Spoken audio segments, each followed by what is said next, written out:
dari bagus nggak masalah. Tetapi kalau yang nilainya itu bagus dari jelek, ya itu bermasalah. Nah, mengapa demikian? Nah, itu kan harus ada penyebabnya ya. Mestinya ada penyebabnya. Nah, demikian anak-anak. Nilai untuk tes UTS kemarin ya untuk kelas 1 itu adalah asesmen formatif. Itu adalah nilai yang sudah saya olah dengan nilai yang lain. Ya, yang sudah saya olah dengan nilai yang lain. Jadi nilai kemarin itu adalah nilai yang sudah saya olah dengan soal yang lain, nilai yang lain. Nah, contohnya adalah nilai tugas, ya. Tugas itu adalah nilai keterampilan, ya. Jadi untuk matematika saya tugas-tugas itu adalah nilai keterampilan.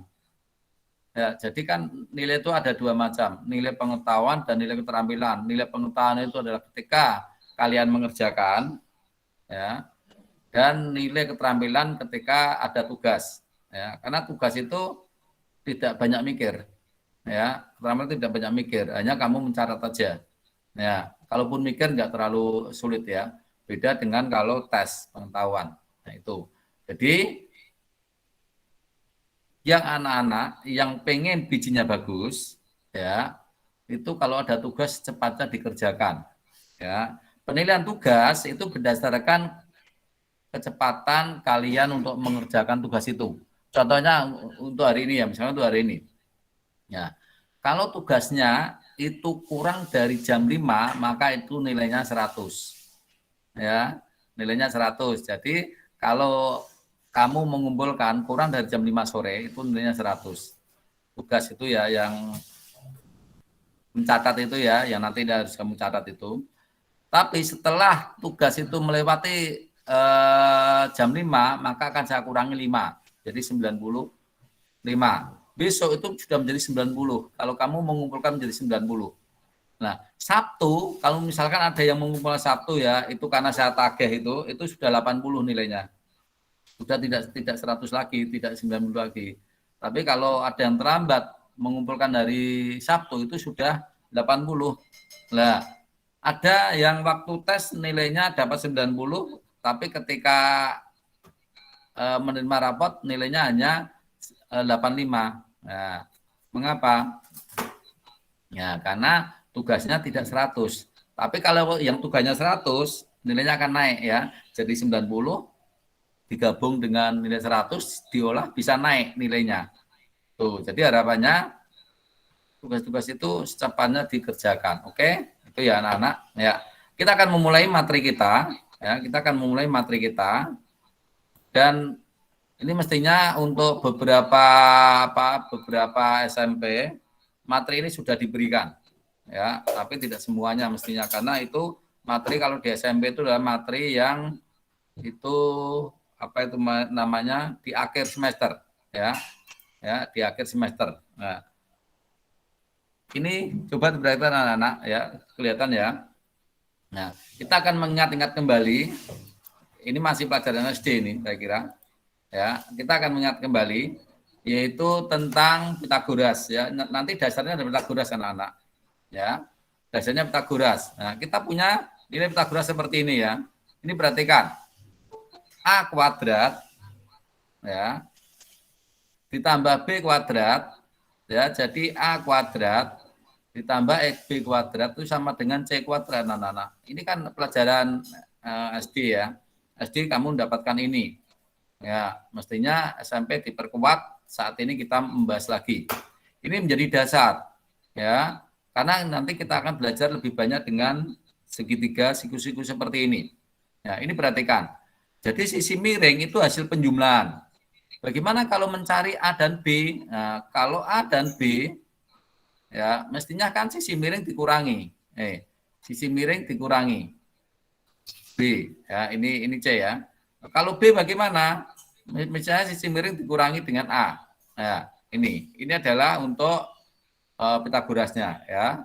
Jadi ini nanti menjadi dasar dari apa yang kita pelajari dari ini. Oke ya anak-anak. Oke, lanjut. Ya. Jadi Pitagoras harus mantap benar. Ya, nanti kita akan banyak belajar di sini. Oke. Nah, sekarang perhatikan anak-anak. Ya, ini ada segitiga-segitiga. Ya, ada segitiga-segitiga. Sekarang kita akan melihat segitiga yang sebangun anak-anak. Dua segitiga sebangun, coba perhatikan. Dua segitiga sebangun, ya, dua segitiga sebangun seperti ini. Apa artinya sebangun? Sebangun itu adalah perbandingannya sama. Ya, perbandingannya sama. Contohnya gini. Kalau ini 3, ini 6, ini kan 2 kali ya. Ini 2 kali ke sini. Nah, ini mestinya juga 2 kali ke sini. Nah, ini kan juga 2 kali. Ini 2 kali. Ini 2 kali. Sekarang ini 4 di sini. Ya, ini juga 2 kali. Ini ukurannya selalu sama. Ya. Jadi kalau ini 2 kali, kalau nanti ada lagi, ya ada lagi itu juga harusnya kalau dikatakan sebangun, ya itu juga perbandingannya sama. Itu namanya sebangun. Ya, namanya sebangun. Ya, itu nanti. Nah, sekarang gini, mengapa kita perlu belajar seperti ini? Ya, mengapa kita perlu belajar seperti ini? Mengapa kita harus tahu bangun-bangun itu sebangun atau tidak? Ya, bangun misalkan kita akan mungkin yang jurusan BDB ya, yang jurusan pemasaran ya, biasanya akan menata display gitu ya, membuat display gitu. Itu akan lebih rapi kalau ya barang-barang yang sebangun itu ditata dalam satu kelompok. Nah, barang-barang yang sebangun itu akan ditata menjadi satu kelompok ya. Misalkan yang ukurannya sama, kelompoknya mana ya. Tapi kalau acak-acakan ya ruwet juga. Ya, ruwet juga.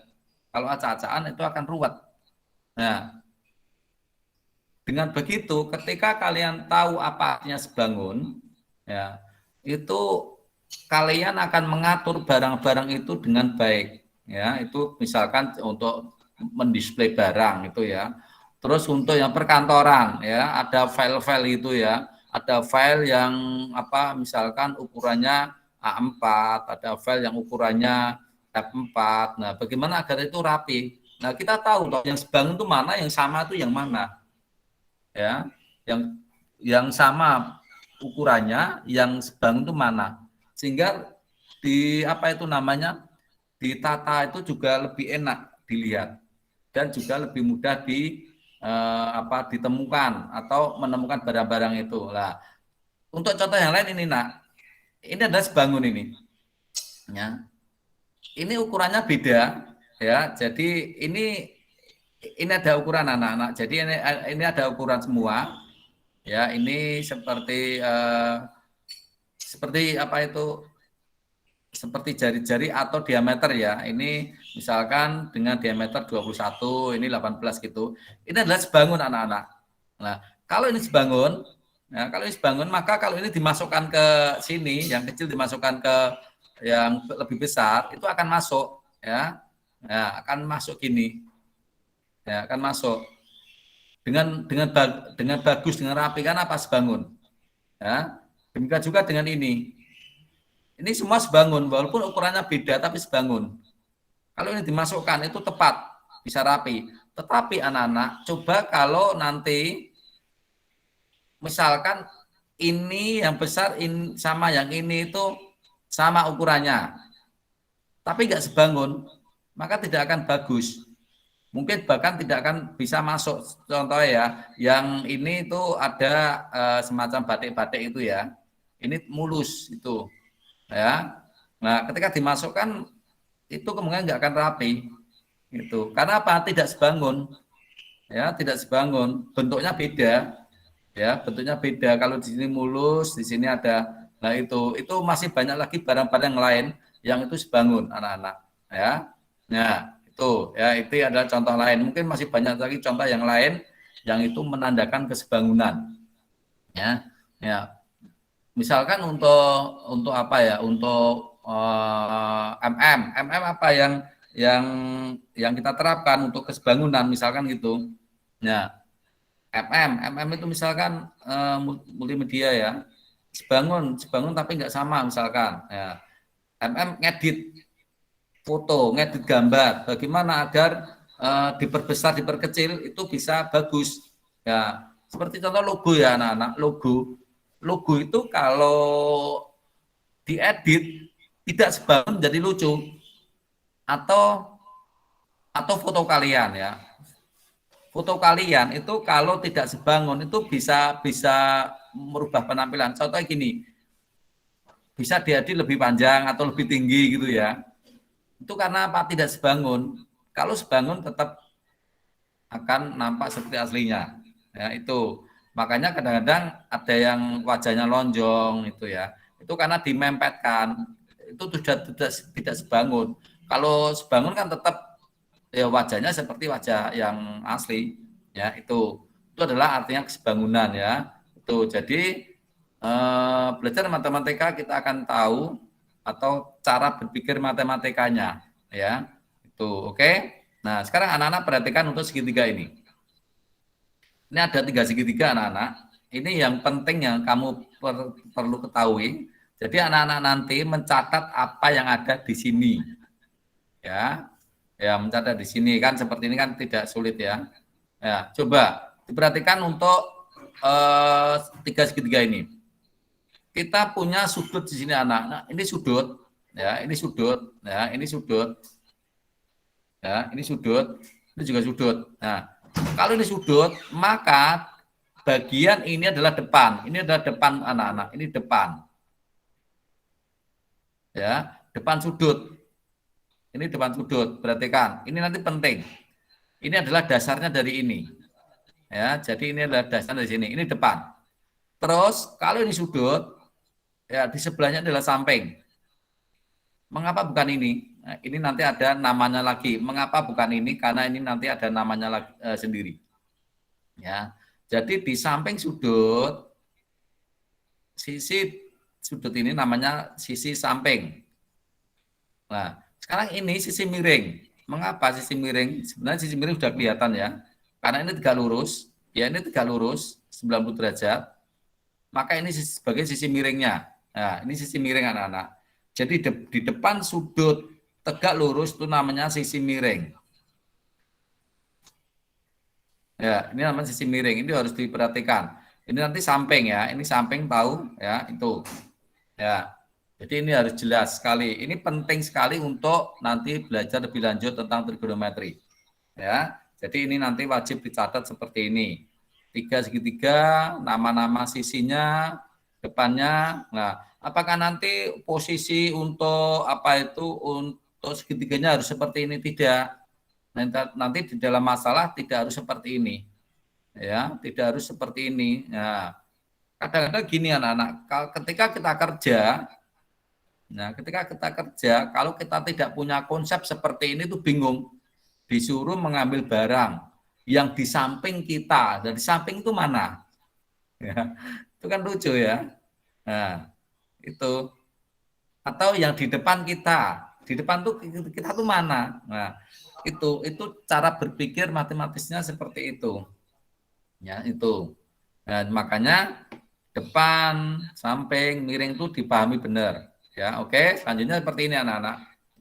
Nah, ini sudah tidak ada keterangannya. Coba perhatikan. Pertama kali yang kamu hadapi adalah sudutnya dulu. Ya, sudutnya adalah ini. Ini sebagai mewakili dari mata kita. Ya, mata kita seperti ini. Kalau kita di sini, maka ini yang depan. Nah, ini yang depan. Oke. Ya, jadi dia adalah depan. Terus X-nya adalah samping. Perhatikan, kan cuma ada 3 ya. Samping, depan, sama miring. Ya, di depan pas sudut ya, ini adalah depan. Ini samping, ini miring. Miring itu langsung berhadapan dengan siku-siku. Ya. Di sebelahnya sudut, di sebelahnya garis sudut ini adalah samping. Nah, ini hanya memberi nama. Ya, silakan nanti di catatan itu diberi nama sini. Ya, ini sudah tidak saya tulis tapi saya ucapkan. Ini miring, ini depan, ini samping. Harapannya apa? Nanti kamu mencatat itu sudah ada tulisannya miring, ada tulisannya depan, ada tulisannya samping. Ya, itu. Jadi tidak saya tulis di sini. Ya, itu. Ya, itu sangat mudah, ya. Ya. Jadi tentukan dulu mana posisi samping, mana posisi miring, dan mana posisi depannya. Ya, sisi depannya mana, sisi itu dilihat dari apa? Dari sudut ya anak-anak, dari sudut. Oke. Lanjut untuk berikutnya anak-anak. Nah, sekarang ini. Nanti kalau tidak harus sampai jam 8 nggak apa-apa ya. Kita percepat nggak apa-apa. Nah, ini perhatikan sudutnya di sini. Jadi selalu cari sudutnya. Pertama kali cari sudutnya dulu. Sudutnya adalah 60 derajat. Ini sudut. Ya, ini sudut. Kalau di sudut depannya mana? Depannya kan mestinya ini.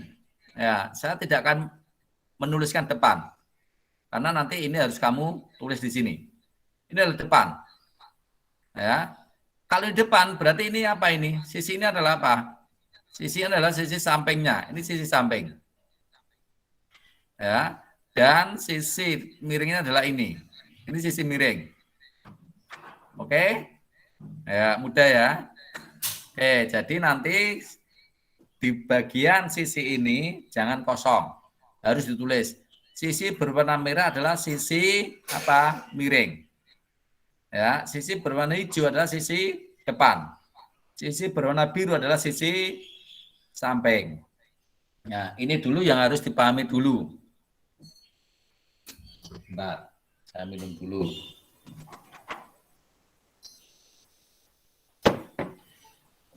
Ya.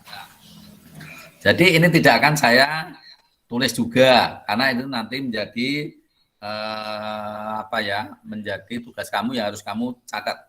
Ya. Nah, ingat-ingat ya.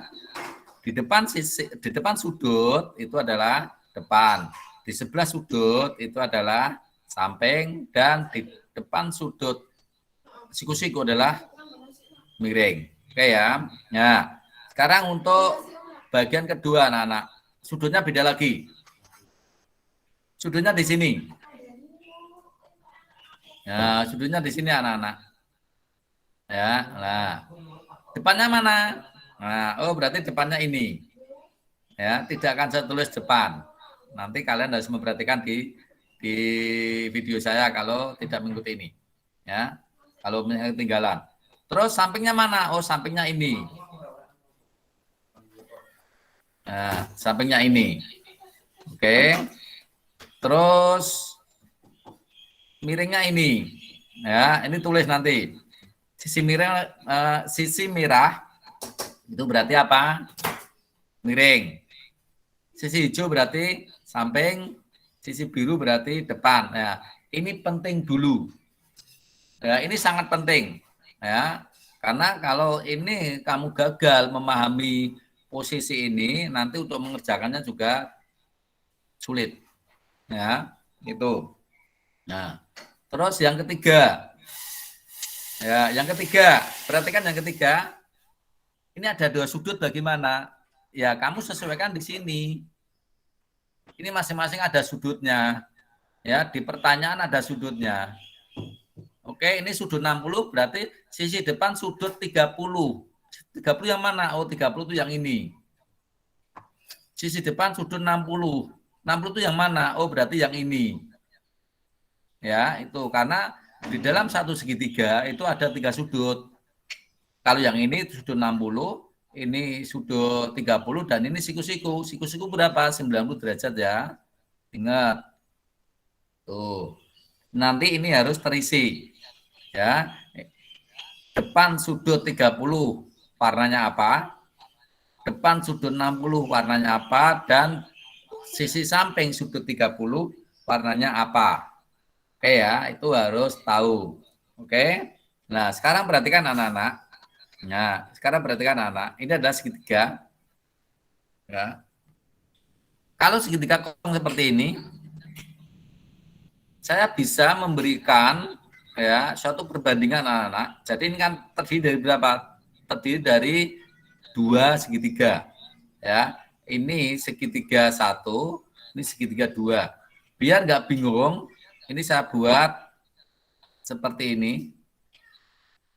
Oke, saya buat seperti ini. Dan yang ini kecil. Katakan ini sebangun ya anak-anak. Ini misalkan sebangun. Nah, terus di sini C. Ini juga C. Jadi ini sebenarnya sama dengan yang besar. Tapi ini saya perkecil gitu. Terus di sini A. Di sini B. Maka di sini A aksen dan sini B aksen. Nah, tinggi ini nanti dibandingkan dengan tinggi ini. Oke. Ya, kalau kita pakai sudut ini, maka ini sebagai depannya. Ya, terus ini samping, ya, samping. Misalkan ini sebagai apa ya? P gitu ya, maka ini P aksen. Kalau ini R sebagai sisi miring, ini juga R aksen sebagai sisi miring seperti ini. Perbandingannya anak-anak, perhatikan perbandingannya. Tinggi mestinya dibagi dengan tinggi. Jadi tinggi T dibagi dengan T aksen. Itu harus sama dengan P aksen. Harus sama dengan R aksen. Ini perhatikan, perbandingannya ini perhatikan. Ya, itu diperhatikan. Ya, jadi kalau letaknya ini itu besar semua, maka yang di atas jauh besar semua. Ini yang besar. Terus ini yang kecil, itu posisinya nggak boleh ini dibalik nggak boleh. Ini adalah untuk menilai perbandingan nanti. Ya, jadi kalau tinggi ya dibanding dengan tinggi. Kalau P dengan P, kalau R dengan R seperti ini. Oke ya, itu nanti untuk menilai atau untuk mengetahui perbandingan lebih lanjut. Nah, coba perhatikan anak-anak. Nah, ini ada depan. Ya. Nah, tadi udah tahu ya ini ya. Ya, sisi miring itu kita hitung dari panjang ini ya. Ini sudah tahu semua toh. Panjang dari misalnya depannya itu kalau kita ukur panjang dari sini sampai sini. Ya. Terus sampingnya ya dari A sampai B. Ya itu. Jadi nanti kalau kalian mengukur benda ya harus seperti ini ya. Itu. Terus kita lanjut ke perbandingan trigonometri ya. Ini harus diingat anak-anak. Ini harus diingat. Coba perhatikan. Ya. Tadi kalian sudah tahu depan, samping, dan miring. Perhatikan ini. Nilai cos, nilai sin ya. Nilai sin, hafalkan, depan dibagi miring. Nilai cos, itu samping dibagi miring. Oke. Nilai tangen, itu depan bagi samping. Terus sekarang perhatikan untuk KSC adalah kosekan. Kosekan. Perhatikan untuk S, di sini C. Kalau di sini C, di sini S. Perhatikan. Sekan, ini sin adalah sinus, depan bagi miring, maka kosekannya dibalik, miring bagi depan. Jadi adalah kebalikan. Ya, sin itu kebalikan dari kosekan. Jadi ini adalah kosekan. Ya, kosekan adalah kosinus buka bule. Nah, ini sinus. Oke. Ini adalah kosinus. Ini adalah sikon. Oke. Nah, ini tangan adalah kotangan. Oke. Nah, ini kebalikan. Kos kebalikan adalah sekan. Dibaca sekan nggak apa-apa. Miring bagi samping. Tangan depan bagi samping, maka kotangannya adalah samping ya. Samping bagi depan anak-anak. Nah, oke. Nah, bagaimana sekarang? Ya, ketika kita sudah diberikan rumus seperti ini, ya, ketika kita diberikan rumus seperti ini, bagaimana kalau kita akan mencoba dengan beberapa contoh soal, ya, contoh soal contohnya seperti anak-anak, ya, ya, kita punya segitiga seperti ini, ya, kita punya segitiga seperti ini, oke, sudutnya di sini, ukurannya 3, 4. Nah, tadi sudah saya bilang kalian harus tahu ukurannya dengan Pythagoras. Sisi miringnya berapa? Kamu harus tahu R-nya dulu berapa. Sisi miring itu kan hasil penjumlahan dari sisi kuadratnya ini. Ya, berarti R kuadrat itu kan sama dengan 3 kuadrat plus 4 kuadrat. Berarti kan 9 plus 16 sama dengan 25. Ini sebagai R kuadrat, maka R-nya sama dengan di akar. Maka ini 5. Jadi dalam segitiga ini itu harus tahu ukurannya semua. Sekarang kita akan menuliskan dengan nilai sinnya tadi. Sin. Sin dari sudutnya ini tadi apa? Depan dibagi miring. Dan sekarang kalau sudutnya ini depannya mana? Depannya ini. Depannya 3. Oke, depannya 3.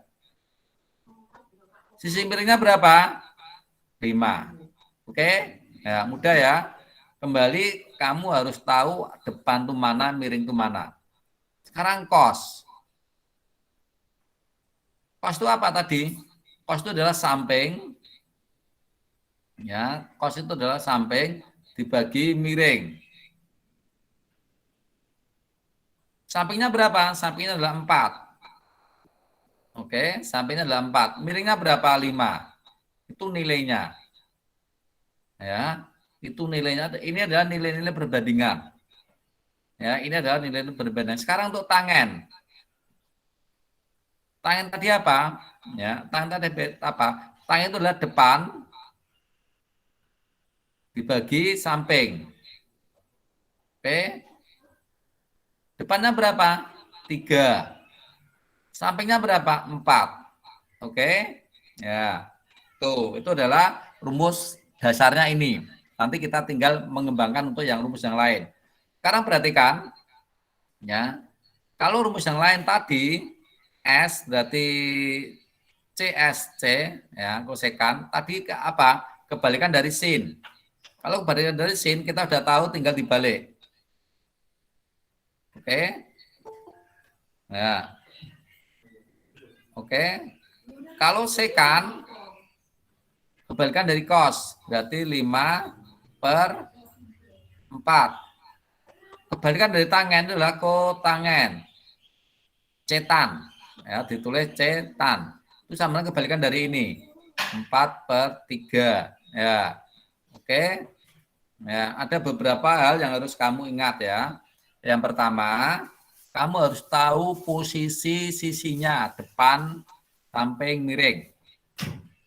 Setelah tahu posisinya, kamu harus tahu rumus-rumus tadi, ya, rumus-rumus yang ini.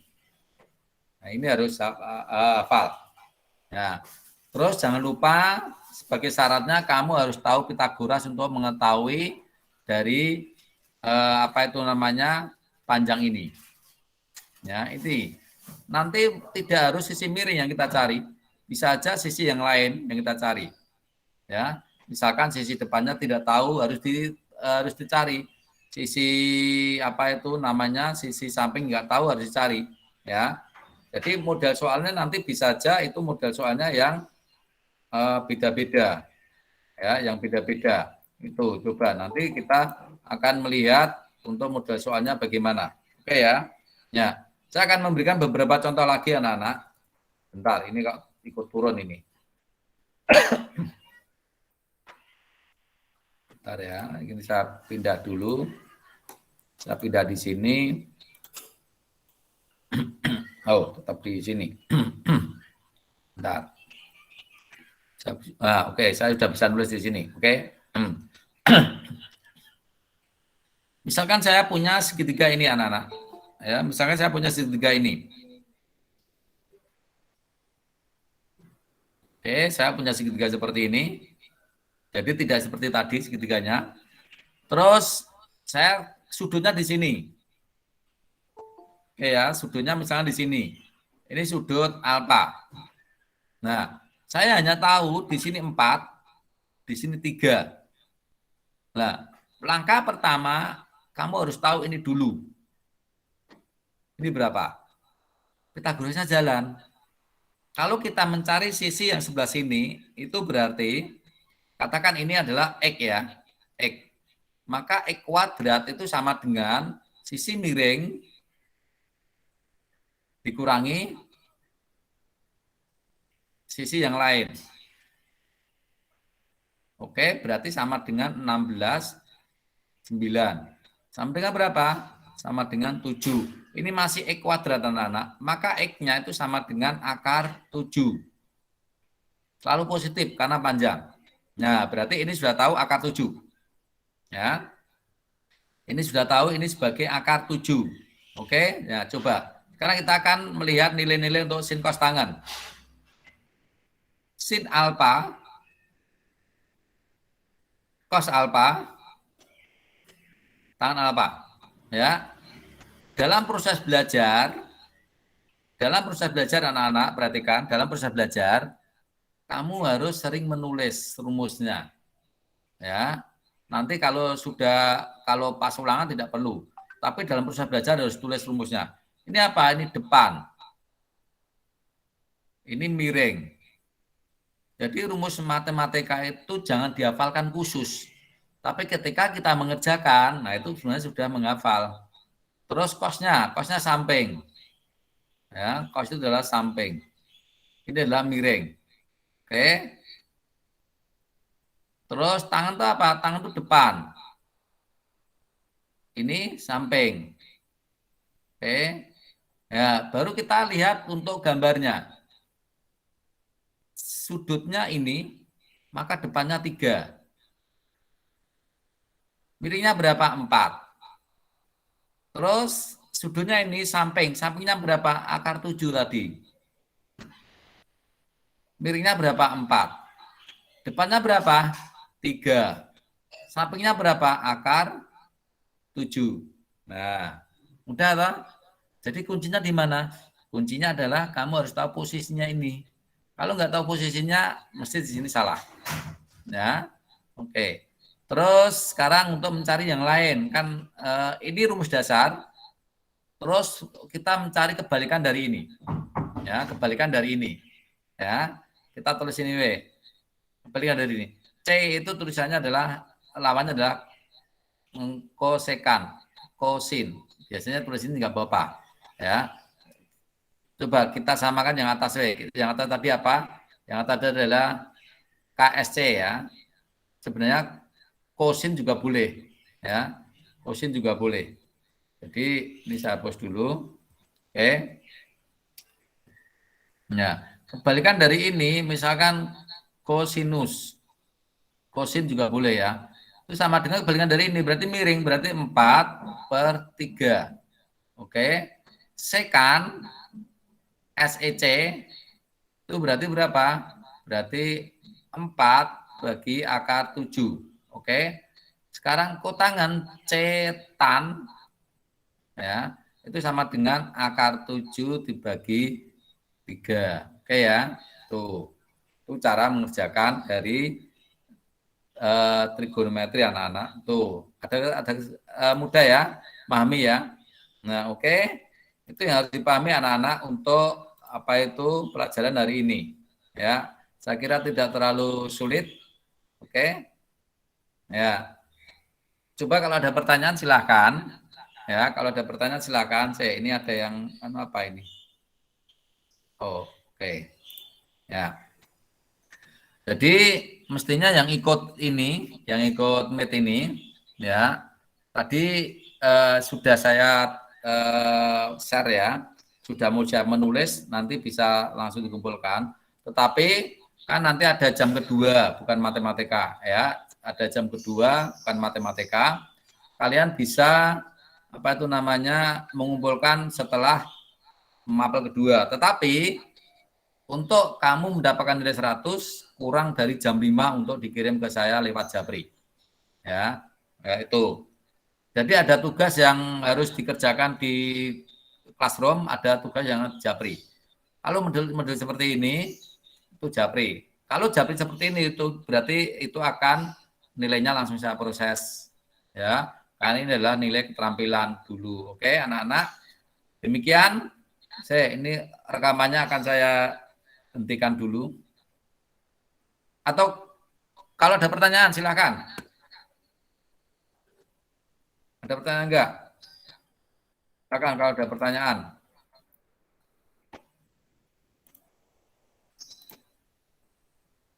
Yo, kalau ada pertanyaan silakan.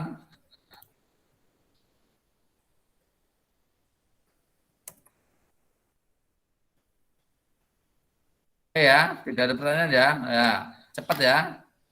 Ya, biar nanti rekamannya tidak terlalu lama juga. Ya, kalau lama nanti kamu lihat lihat apa namanya? Lihat